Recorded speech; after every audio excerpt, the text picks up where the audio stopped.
ಬೆಂಗಳೂರಿನ ಹೊರವಲಯ ಆನೇಕಲ್ನಲ್ಲಿ ಪುರಸಭೆಯ ಸದಸ್ಯರನ್ನ ಭರ್ಬರವಾಗಿ ಹತ್ಯೆ ಮಾಡಿರುವಂತಹ ಘಟನೆ ನಡೆದಿದೆ. ಕಾಂಗ್ರೆಸ್ ಪುರಸಭಾ ಸದಸ್ಯ ರವಿ ಆತನನ್ನ ಕೊಲೆಗೈದಿದ್ದಾರೆ ಹಂತಕರು. ಹೊಂಚು ಹಾಕಿ ರವಿಯನ್ನ ಅಡ್ಡಗಟ್ಟಿ ಮಾರಕಾಸ್ತ್ರಗಳಿಂದ ಮನಸ್ಸೋ ಇಚ್ಛೆ ಹಲ್ಲೆ ಮಾಡಿ ಹತ್ಯೆಗೈಯಲಾಗಿದೆ. ಕಳೆದ 15 ದಿನದಿಂದ ಲಾಂಗನ್ನ ಹಿಡಿದು ಒಂದು ಗ್ಯಾಂಗ್ ಓಡಾಡ್ತಾ ಇತ್ತು. ಈ ಬಗ್ಗೆ ಪಬ್ಲಿಕ್ ಟಿವಿ ವರದಿಯನ್ನ ಮಾಡಿ ಎಚ್ಚರಿಸಿತ್ತು. ಅದೇ ಯುವಕರಿಂದ ಪುರಸಭಾ ಸದಸ್ಯ ರವಿ ಹತ್ಯೆಯಾಗಿರುವಂತಹ ಶಂಕೆ. ಸ್ಥಳಕ್ಕೆ ಆನೇಕಲ್ ಪೊಲೀಸರ ಭೇಟಿ, ಪರಿಶೀಲನೆ. ಯಾಕಾಗಿ ಕೊಲೆ ಮಾಡಿದ್ರು, ಕೊಲೆಗೆ ಕಾರಣ ಏನು, ಮೋಟಿವ್ ಏನು, ಇದು ತುಂಬಾ ಮುಖ್ಯವಾಗುತ್ತೆ. ಪೊಲೀಸರು ಈಗ ಇದೇ ಆಂಗಲ್ನಲ್ಲಿಯೇ ಇನ್ವೆಸ್ಟಿಗೇಷನ್ ಅನ್ನು ನಡೆಸ್ತಾ ಇದ್ದಾರೆ. ಯಾರಾದರೂ ಸುಪಾರಿ ಕೊಟ್ಟಿದ್ರಾ, ಮತ್ತೇನಾದರೂ ಹಳೆ ವೈಷಮ್ಯ ಇತ್ತಾ, ಈ ರೀತಿಯ ಹಲವು ಅನುಮಾನಗಳು, ಪ್ರಶ್ನೆಗಳು ಈಗ ಈ ಕೊಲೆಯ ಸುತ್ತ ನಿರ್ಮಾಣವಾಗ್ತಾ ಇರುವಂಥದ್ದು. ನೀವು ಕೂಡ CCTV ಫುಟೇಜನ್ನು ಗಮನಿಸ್ತಾ ಇದ್ದೀರಿ. ಒಂದು ಗ್ಯಾಂಗ್ ಆನೇಕಲ್ನಲ್ಲಿ ಹಾಡ ಹಗಲೇ ಕೈಯಲ್ಲಿ ಮಾರಕಾಸ್ತ್ರಗಳನ್ನು ಹಿಡ್ಕೊಂಡು ರಾಜಾರೋಷವಾಗಿ ಓಡಾಡ್ತಾ ಇತ್ತು. ಈ ಕುರಿತಂತೆ ಪಬ್ಲಿಕ್ ಟಿವಿ 15 ದಿನದ ಹಿಂದೆನೇ ವರದಿಯನ್ನು ಪ್ರಸಾರ ಮಾಡಿತ್ತು. ಆನೇಕಲ್ ಪೊಲೀಸರು ಏನು ಮಾಡ್ತಾ ಇದ್ದಾರೆ, ಯಾರ ಭಯ ಇವರಿಗೆ ಯಾಕಿಲ್ಲ ಅನ್ನುವಂತಹ ಪ್ರಶ್ನೆಯನ್ನು ಮಾಡಿತ್ತು. ಆದರೂ ಕೂಡ ಎಚ್ಚೆತ್ತುಕೊಂಡಿರಲಿಲ್ಲ. ಈಗ ಅದೇ ಗ್ಯಾಂಗಿಗೆ ಒಂದು ಬಲಿಯಾಗಿದೆ ಅನ್ನುವಂತಹ ವಿಚಾರ ಗೊತ್ತಾಗ್ತಾ ಇದೆ. ಅದು ಪುರಸಭಾ ಸದಸ್ಯ, ಕಾಂಗ್ರೆಸ್ ಪುರಸಭಾ ಸದಸ್ಯ ರವಿಯನ್ನ ಕೊಲೆಗೈದಿದ್ದಾರೆ ಹಂತಕರು. ಆ ಗ್ಯಾಂಗ್ನ ಸದಸ್ಯರೇ ಹತ್ಯೆಯನ್ನ ಮಾಡಿರಬಹುದು ಅನ್ನುವಂತಹ ಶಂಕೆ, ಅನುಮಾನ ವ್ಯಕ್ತವಾಗ್ತಾ ಇದೆ. ನಾವು ಮನೆಯಲ್ಲಿದ್ರೆ ನಮ್ಮ ಮಾವ ಕಾಲ್ ಮಾಡಿದ್ರು, ನಮ್ಗೆ ಕಾಲ್ ಮಾಡಿ ನಮ್ಮ ಯಜಮಾನ್ರು ಕಾಲ್ ಮಾಡಿಬಿಟ್ಟು ಬೇಗ ಮಗು ಅಪ್ಪನ ಕರ್ಕೊಂಡು ಬಾರೋ ಅಂದ್ರು. ಅಲ್ಲಿಂದ ಇಲ್ಲಿ ಬರೋಷ್ಟೊತ್ತು ನಮ್ಮ ಮಗುನ ಎಡ ಮಾಡ್ಬಿಟ್ರಲ್ಲ ಸರ್. ಬಾದು ರಮೇಶು, ನಾಗರಾಜು, ಗುಡ್ಡ ನನ್ನ ಮಗನವನು. ಅವನು ಏನು ಸ್ಟೇಷನ್ ಹತ್ರ ಏನಾದ್ರು ಸರ್ ಸಣ್ಣ ಪುಟ್ಟ ರೋಡ್ ವಿಷಯಕ್ಕೆ ಕಂಪ್ಲೇಂಟ್ ಬಂದು ಅವ್ರು ಕೊಟ್ರು. ನಾವು ಕೇಳಿದ್ದಕ್ಕೆ ನಮ್ಮನ್ನ ಗದರಿದ್ರು, ಇವರು ಪೊಲೀಸರು ನಮ್ಮನ್ನ ಗದರಿದ್ರು. ಅವ್ರು ಬಂದು ಏನ್ ವಿಚಾರಕ್ಕೆ ಗಲಾಟೆ ಆಗ್ತಾ ಇದೆ? ಇದು ಆಸ್ತಿ ವಿಚಾರ ಸರ್ ನಡೆದಿರೋದು. ಇದು ಸ್ಮಶಾನದ ಜಾಗಕ್ಕೆ ಓಡಾಡ್ತಾ ಇದ್ದಾನೆ ರವಿ. ಓಡಾಡ್ತಾ ಇರೋದಕ್ಕೆ ನಮ್ಮ ಮನೆ ಹತ್ರ ಇರೋರೆಲ್ಲ ಸ್ಮಶಾನ ಅಂತ ಹೇಳಿರೋದು. ಅವ್ನು ನಮ್ಮ ದೂರ ಇದ್ದಾನೆ. ಗಲಾಟೆ ಮಾಡಕ್ ಆಗಲ್ಲ ಅನ್ಬಿಟ್ಟು ನಮ್ಮನ್ನ ರೋಡಲ್ಲಿ ಅಡ್ಡಾಕೋದು, ಮಕ್ಕಳ ಮೇಲೆ ಬ್ಯಾಟಿನ ಕೊಟ್ಟು ಹೊಡೆಯೋದು ಬಿಡೋದು ಸರ್. ಈಗ ನಮ್ಗೆ ಒಂದ್ 20 days ಇಂದ ನಮ್ಗೆ ಜಾಸ್ತಿ ಹಿಂಸೆ ಕೊಡ್ತಾ ಇದ್ರು ಸರ್. ಒಂದ್ 20 ದಿನದಿಂದ ಮನೆ ಹತ್ರ ಜಗಳ. ನಾಗರಾಜು ಗುಡ್ಡವನ್ ಅಂತ ಅವನು, ಬಾತು ರಮೇಶ್, ಅವನ ಹೆಸರು ರಮೇಶ್ ಬಾತು, ಅವ್ರು ನಮ್ಗೆ ತುಂಬಾ ಕಿರುಕುಳ ಕೊಡ್ತಾ ಇದ್ರು.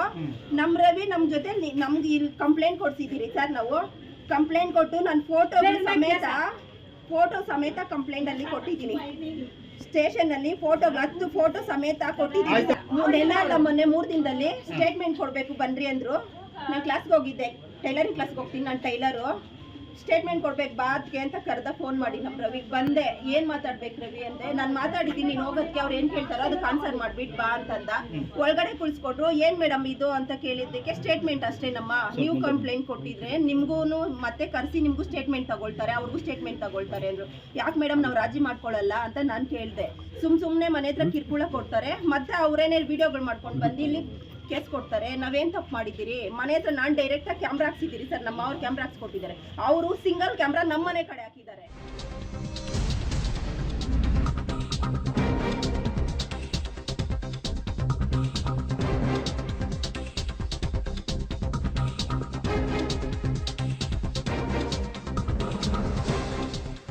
ಪುರಸಭಾ ಸದಸ್ಯನ ಬರ್ಬರ ಹತ್ಯೆಯ ಕೇಸ್ಗೆ ಸಂಬಂಧಪಟ್ಟಂತೆ ರವಿ ಮೇಲೆ 3 ಅಟ್ಯಾಕ್ ಮಾಡಿದ್ದಾರೆ. ಆರೋಪಿಗಳು ಯಾರು ಅಂಥೇಳಿ ಗೊತ್ತಾಗಿದೆ.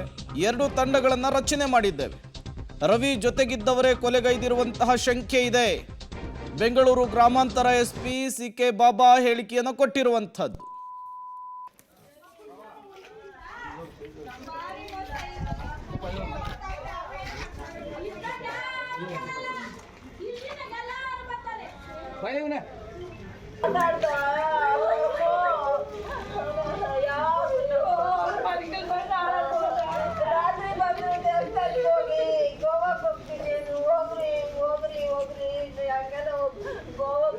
ಕಾಮಿಡಿ ಮಾಡಿದ್ರೆ ಅಷ್ಟೇ.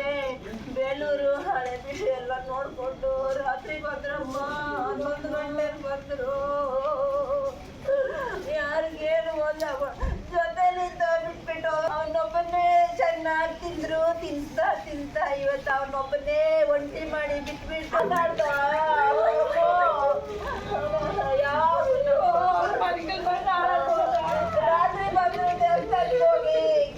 ಈ ದಿವಸ ಸಾಯಂಕಾಲ 8:30 8:40 ಟೈಮಲ್ಲಿ ಕೌನ್ಸಿಲರ್ ರವಿ ಅಂತ ಇದ್ದಾರೆ, ಅವರ ಮನೆ ಹತ್ರ ಒಬ್ಬ ವ್ಯಕ್ತಿ ಬಂದುಬಿಟ್ಟು ಅವ್ರ ಮನೆ ಹೊರಗಡೆ ಅವ್ರ ಮನೆ ಹೊರಗಡೆ ಕರ್ಕೊಂಡ್ಬಿಟ್ಟು ಏನೋ ಮಾತಾಡಬೇಕು ಅಂತ ಹೊರಗಡೆ ಕರ್ಕೊಂಡ್ಬಿಟ್ಟು ಅಲ್ಲಿ ಸ್ಟ್ಯಾಬಿಂಗ್ ಆಗಿರಿದೆ. ಆ ಸ್ಟ್ಯಾಬಿಂಗು ಒಂದು 3 ರಿಂದ 4 ಜನ ಕೂಡಿ ಸ್ಟ್ಯಾಬಿಂಗ್ ಮಾಡಿದ್ದು ಒಂದು ಈ ಘಟನೆ ಆದ ನಂತರ ಇಮಿಡಿಯೇಟಾಗಿ ಪೊಲೀಸ್ ಇನ್ಫಾರ್ಮೇಷನ್ ಬಂದ ನಂತರ ನಮ್ಮ ಪೊಲೀಸ್ ಇಮಿಡಿಯೇಟಾಗಿ ಬಂದು ಅವ್ರಿಗೆ ತೊಗೊಂಬಂದಿದ್ದಾರೆ. ಇಂಜರ್ಡ್ಗೆ ತೊಗೊಂಬಂದು ಹಾಸ್ಪಿಟಲ್ ಬಂದ ನಂತರ ಇಲ್ಲಿ ಗೌರ್ಮೆಂಟ್ ಹಾಸ್ಪಿಟಲ್ಗೆ ಅಡ್ಮಿಟ್ ಆದ ನಂತರ ಅವ್ರಿಗೆ ಇಮಿಡಿಯೇಟಾಗಿ ಅವರು ಬ್ರಾಡ್ ಡೆಡ್ ಅಂತ ಹೇಳಿದ್ದಾರೆ. ಆ ಬೇಸಿಸ್ ಮೇಲೆ ಇವಾಗ ಒಂದು 103 ಅಂದರೆ ಮರ್ಡರ್ ಕೇಸನ್ನು ನಾವು ರಿಜಿಸ್ಟರ್ ಮಾಡ್ತಾ ಇದ್ದೀವಿ. ಇದರೊಳಗೆ ಇರುವಂಥ ಆರೋಪಿಗಳು ಯಾರು ಅಂತ ಸಸ್ಪೆಕ್ಟ್ಸ್ ಅಂತ ನಮಗೆ ತಿಳಿದು ಬಂದಿದೆ. ಆ ಪ್ರಕಾರ ನಾವು ಇಮಿಡಿಯೇಟಿಗೆ ಕೇಸ್ ರಿಜಿಸ್ಟರ್ ಮಾಡಿ ಒಂದು ಆಲ್ರೆಡಿ 2 ತಂಡಗಳನ್ನು ನಾವು ರಚನೆ ಮಾಡಿಬಿಟ್ಟು ಕಂಟಿನ್ಯೂಸ್ ಆಗಿ ಅವ್ರು ಯಾರು ಮಾಡಿದ್ದಾರೆ ಅನ್ನೋಂಥದ್ದನ್ನು ಕೂಡ ನಾವು ಇಮಿಡಿಯೇಟಾಗಿ ಮಾಡಿ ಪ್ರಯತ್ನ ಮಾಡ್ತೀವಿ.